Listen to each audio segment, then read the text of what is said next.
How to add subtitles automatically in Vita. First of all, open the app on your device and create a new project or open an existing one.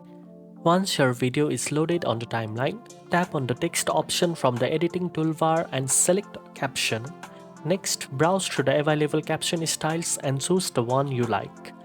After selecting a style, tap to add subtitles and manually type in the text you want to appear. You can place the subtitles at the desired timing on the timeline for each section of your video.